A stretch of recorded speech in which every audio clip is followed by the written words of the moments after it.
have played so many Dragon Ball games growing up and even now. Tenkaichi series, the Budokai series, Tag Team, Battle of Z, Attack of the Saiyans, Origins, Fighters, Xenoverse, Kakarot, Ultimate Tenkaichi, Dragon Ball Online, Infinite World, Raging Blast. I played a lot, but never did I think, chat, I would run into a video where somebody would point out weird details in the games that I'm playing. They was right at our fingertips, but we never noticed them. Maybe you did, but I was too busy whooping the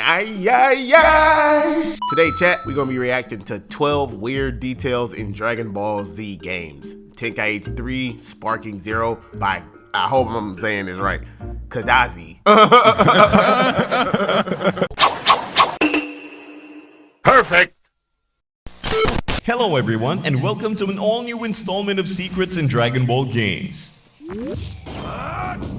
Beam deflections. Okay, hold up now. I did not know they had beam deflections in Sparking Zero, but I do know I think they did have it in Tenkaichi 3. I think I did it a couple times in Tenkaichi 3. It's been a while, bro. Arguably one of the coolest, and at the same time, most underutilized mechanics in all of Sparking Zero. The steep cost of spending 2 skill points just to deflect a super attack usually isn't worth it in most situations. Over time, the devs became more aware of this, which led to the move being buffed several times over the past 9 months. Prior to the Shallot update, beam deflections granted you 1 stack of ki, and your charging speed was doubled. The charging buff was also stackable, which was a nice bonus. However, the Shallot update brought us another bonus in the form of shadow changes. By shadow changes, I'm referring to tweaks that weren't mentioned in the official patch notes. On the top of all the buffs I just mentioned, deflecting a beam now literally sends it right back at the attacker. Don't believe me? Just watch. Insane buff, and no one seems to be aware of it. Why is that? You'd expect something like this to be front page news within the community, and yet no one said anything. Well, I know for well I didn't say nothing or see nothing for real because again, I didn't know that there was I didn't know there was beam deflections in the game, bro. Well, that's because it appears to be limited to just 2 characters. Specifically, 1 character and 2 of his forms, Super Saiyan 1 and Super Saiyan 3 GT Goku. Why would they limit it only to those characters? That doesn't make what? GT Goku and SSJ4 won't have their beam attacks reflected back, no matter how many times you try. Intrigued, I decided to see if any other characters could have their beam attacks reflected. I immediately went to try Daima Goku, considering he has an almost identical form and is essentially as close to GT Goku as it gets. However, before I could even run the test, I was caught off guard by Daima Goku's new form. I don't think he's supposed to be able to do that. Most likely, it's a glitch introduced in the recent update. I actually wasn't able to run any tests with Daima Goku because, as it turns out, he's the only version of Goku that doesn't have Kamehameha as a super attack. So I went with the next best thing, Goten. And unfortunately, or fortunately, depending on who you ask, neither Goten nor Gotenks had their beam attacks bounce back at them. So what exactly happened here with GT Goku? Oh, I get it. Okay, so everybody can have their beams reflected, but just for some reason with GT Goku, it reflects back at him instead of the other direction. Now that's gotta be like a trolling from the devs. Gotta be. Perhaps the devs were toying around with the idea of adding a bounce back buff to beam deflections and forgot to remove some of the code. It definitely sounds plausible, especially given what happened with Daima Goku's blue form. As much as I'd like beam deflections to be more viable, I don't think this is the right way to go about it. Check it out. It's a new kind of tablet. Oh yeah, that is a pretty... He's finna do a promo. Oh my god, who the hell cares? All right, back to business. Giants have some unusual scaling. I could not stand Dr. Wheelo in Sparking Zero when the game first came out. Do you know how hard it was to fight this man? It was like fighting Dr. Wheelo in the first patch was like fighting a crackhead over his burnt crack that he wants a refund over. Okay? I couldn't stand fighting that man, bro. He would not let you touch his crack. Power scaling. Cellmax is the most recent and powerful giant in the game, at least in terms of lore. Naturally, you'd expect that to be reflected in both the damage he dishes out and the amount of damage he takes. I'm going to use base Vegito for these tests. There's no particular reason why I chose him. You can also do this test with any character. I just felt like playing with Vegito. Anyway, here's how much damage Vegito will do to Cellmax with a single punch. 404. For comparison, regular sized fighters will take anywhere between 470 to 500. Now let's try the same thing on Vegeta. 425. So far so good. Cell Max is stronger than Saiyan Saga Grade 8 Vegeta. Let's go over to Orange Piccolo. 404. That's the same as Cell Max. Piccolo might not be as strong as Cell Max, but I suppose it's not a huge deal that it takes the same amount of damage. Dr. Wheelo takes around 416, and Slug's giant form takes about 412. Everything seems perfectly fine so far, except maybe Piccolo having the same numbers as Cell Max, but we can overlook that. And now it's time for everything to fall apart. Hirudegarn, the strongest, or second strongest DBZ movie villain, depending on who you ask, takes 425 damage. That's the same as Grade 8 Vegeta. And first form Janemba, who should be weaker than Hirudegarn, not only takes less damage than him, but he also takes less damage than Cell Max. And that's not all. There's also Anilaza, a character stronger than basically every giant except Orange Piccolo and Cell Max. But despite being weaker than those two, he actually takes less damage than both of them. But don't think it stops there, because we still have one more giant left. So where would you place Grade 8 Baby on the damage scale? Somewhere in the middle, near the top, or all the way at the bottom? How about the very tippity top? And just like Super Janemba and Hirudegarn, depending on who you ask, Baby's position is either totally justified or complete nonsense. It's definitely odd, not just with the Baby, but with the damage scaling for giants as a whole. Even in BT3, the scaling was a bit off. Not as all over the place as in SC, but definitely questionable. Huge shout out to Celeriac for pointing out these inconsistencies and leading me down this rabbit hole. It's time to talk about Xeno. Yeah, I didn't really have a problem with all that, honestly. Like the Giants, I can see they're really close in range. If you ask me, I really don't give it. Like I can do this all day when it comes to these Giants. So when it comes to that damage thing, like hitting them and causing damage on them, it's not really big of a problem for me.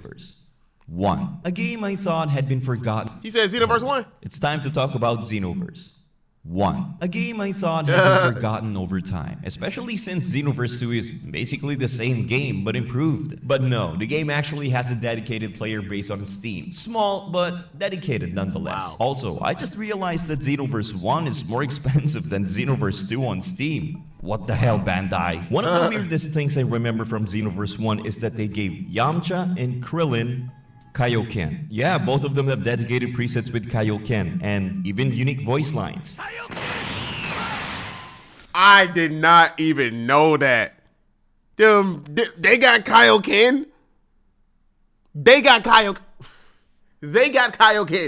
I didn't even realize that. Whole time when I played Xenoverse 1, you telling me these, what? That is cool. Wow.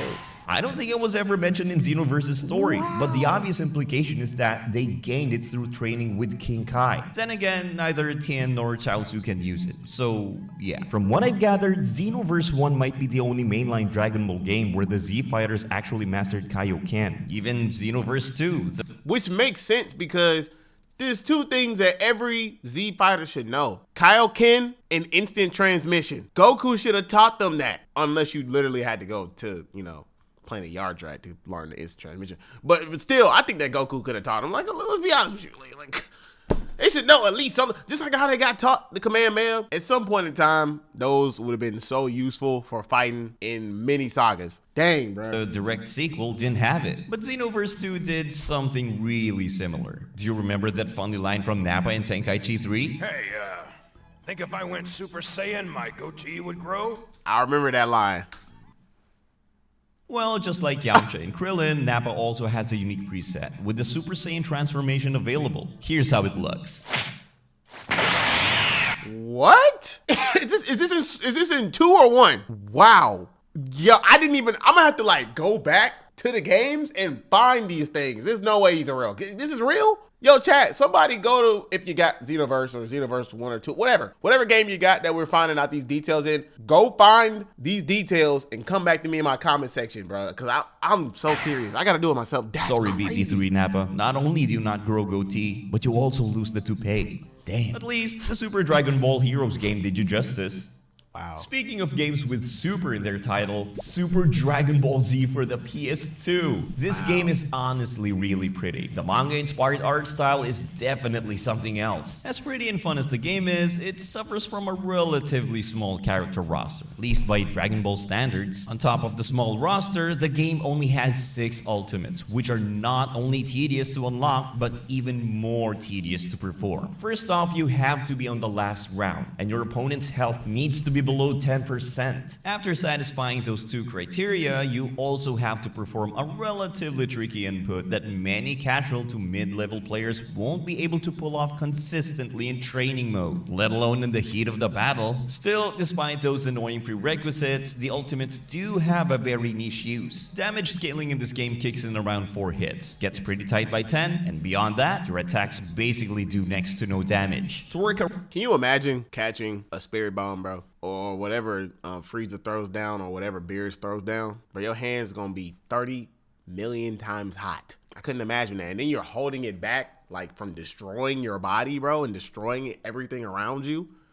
I couldn't imagine. Around this, players can use their ultimates to finish off enemies who otherwise wouldn't be killable due to the high damage scaling that happens during long combos, like in this clip. Wow. Still, since there are only 6 ultimates, not every character gets to enjoy this luxury, which is a bit of a bummer, but I digress. The ultimate I wanted to show you is Majin Vegeta's. Why is Majin Vegeta in his super form have pink aura, and Goku in his super form has blue aura? What's going on here, bro? What's going on here? What's diggle dangin'? Fuckle yeet? Dang! His final explosion looks great, nothing out of the ordinary. The interesting part happens right after Vegeta performs the explosion. You know how Vegeta turns to stone or ash after performing the move in the anime? Well, that scene pretty much never gets adapted in games, and Super DBZ is no different. It perfectly recreates the moment, but instead of turning to stone, Vegeta does something else. When Vegeta hits the ground, he briefly falls into a pose that lasts less than a second, and I can't help but feel that the pose is a reference to a certain other explosive moment. That's crazy. If you get knocked down in Super Dragon Ball Z, you lose the game. Perfect. Well, this doesn't apply to everyone. There's a certain someone who doesn't appreciate getting knocked out. When Goku gets knocked out, he'll pull out a Senzu Bean and recover his health, which honestly surprised me. Super DBZ is a pretty traditional arcade fighter, and as far as I know, self-revives aren't really a thing in games like this. What's even stranger is that only 4 out of the game's 18 characters have it. Goku, Krillin... Of course, Krillin has it. Team Gohan and Videl. A bit of a random selection. I mean, Krillin and Goku make sense. I don't believe Team Gohan ever ate a Senzu on screen. Wait, never mind. He did that one time in the Broly movie. And Videl, well, she did eat the Senzu bean Gohan gave her. But she's not someone typically associated with them. It's usually more of a Z-Fighter thing. And yet, a lot of them don't even have it in this game. Although it may not be that big of a deal, as Senzu beans are surprisingly balanced in this game. Unlike certain others. Oh my good! Don't even get me started on this big. That samurai has to go, bruh. When I tell you Yajirobe was pissing me off when I first played Sparking Zero, I wanted to punch this man's chub through the screen. Cause every single time I would fight somebody, they pop a Zenzu bean, come back at me. Get rocked. Pop a Zenzu bean. Leave. Eat a Zenzu bean. Leave. Eat another Zenzu bean. Come back. Get rocked. Oh, nigga, you gay. Then do the same thing over and over. And you know what? I have to fight this man and use up all my energy and resources. And then when I actually defeat this Yajirobe fellow, you know what happens afterwards? A blue Vegito comes out of nowhere and destroys me. A blue Gogeta comes out of nowhere and destroys me. And if I somehow miraculously get out of that blue Vegito or blue Gogeta debacle, you know what else happens? A Hercule comes out of nowhere. Granted, I know how to defeat Hercule now and how to dodge that little unhittable move now. But let's say I beat Hercule. You know what happens after that? A Broly comes out of nowhere and destroys me with super armor because they're too pussy to fight. Can't stand patch 1 Sparking 0, bro. Character eats a Senzu bean, they quickly start draining their super meter, the resource used for super attacks and ultimates. The more meter you have, the more HP you recover. Sounds fine at first, until you realize your character is completely vulnerable during the recovery period. And even though the healing is fast, your opponent can, and probably will, take advantage of that window to punish you. By the way, I only hit you because I have pent-up aggression against your father. Take that. In fact, according to GP Bear 4, a prominent figure in the competitive Super DBZ scene, Senzu beans are mostly used for fun, since it's rare to get their full benefit in an actual match. Still, I think they're pretty cool, mainly because self-reviving items are almost never seen in DBZ fighting games, aside from maybe Budokai 3. Big shout out to GP Bear 4 for all the insights into the competitive side of the game. At this point... Okay, I'm gonna be honest. That game looks incredibly fun. I never played that game specifically, but if I ever run across it, I will play it at some point in time if I ever get the opportunity to play it, for sure. I'm fairly confident that 90% of you already know how super armor works in the Tenkaichi games. See?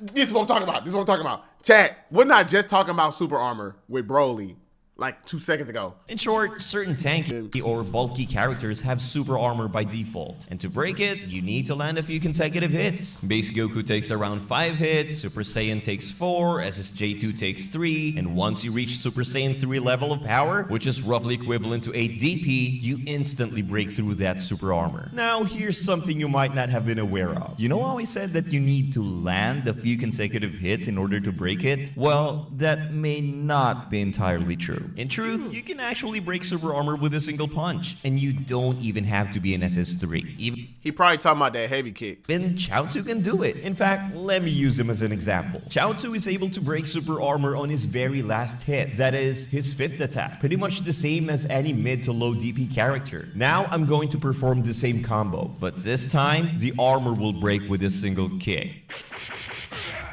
Apparently, the game disregards whether prior attacks in a combo chain connect when it comes to super armor. The only thing that matters is that the move that breaks super armor connects, and in Chaozu's case, that... Oh, so you're telling me I have to hit in the air 5 feet away before landing that last attack that can actually break his armor, and all he has to do is just swipe me one time, and I'm probably gonna go across the map.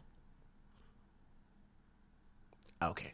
That's the 5th hit. It's basically the same for everyone. Though not all characters break it on the 5th hit of a combo chain, most of the cast will break it on the 3rd or 4th. I always wondered whether this was intentional or not, but it turns out... This is a crazy thumbnail. This is a crazy angle, crazy thumbnail. By my calculations, it seems a little sus, okay? This angle is wild. This look like casting couch type activity, okay?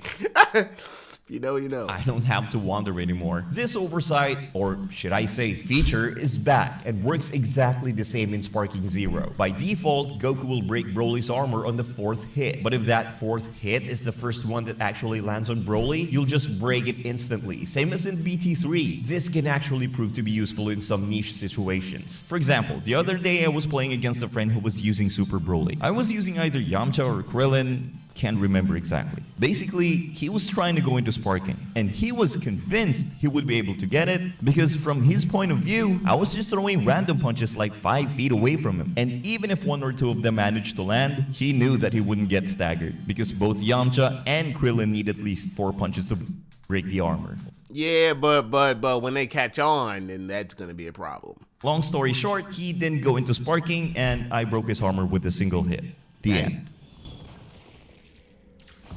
In Tenkaichi 3, you can't pick the same character twice on the same team. The only exceptions are clone characters like Cybermen, Frieza Force Soldiers, and Metacoolers, who can be selected up to 5 times, the maximum allowed in the game. Despite that, there seems to be one more group of characters that can bypass this restriction. I am neither Goku nor Vegeta. No way. The one who will destroy you. Fusions. While the game won't let you select the same fused character twice, it does let you pick both of the characters that make up that fusion. Thanks to that, we should be able to select Goku and Vegeta and create a duplicate fusion. Let's give it a shot. Okay, well that makes sense. That makes sense, literally, because you're just making You're picking the actual fusion, and then you're picking the characters that make the fusion, so those fusion can be doubled by those two characters that you just picked, turning into the fusion. It makes sense. Duh. Shot. Uh-oh. No choice then. Yup, we have 2 Vegetos. And if we try to switch to our original Vegeto, it works. No glitches. Nothing. You can do the same with GT characters, which means we can have 2 SS4 Gogetas. I always thought this wasn't an intentional oversight by the devs, and it looks like I might have been right, because if we go to Sparking 0 and try to do the same thing, the fusion selector is completely grayed out. I was originally going to add something else for this final detail, but we need to circle back to the defense damage scaling with the Giants. You see, a few days after writing that part of the video, I decided to test the damage scaling on bulky tank-type characters like Raccoon, Broly, Nappa, and others. My first test was with Z Broly, and I was genuinely taken aback when I saw that he took 508 damage from Vegeto's punch. If you remember, all those Giants we tested earlier were in the 400-ish damage range. This is insane for 2 reasons. First off, if you played Tenkaichi 3, you might have noticed that Broly is one of the spongiest characters in the game. In fact, his defense values are at the very top, only rivaled by Baby, Riku, and Great Ape Nappa. So seeing Broly nowhere near that level in Sparking 0 is a bit shocking. And reason number 2, this one is even more crazy. Broly's defense is literally below average in Sparking 0, meaning characters like Yajirobe take less damage than he does. I quickly checked the scaling on Super Broly, and lo and behold,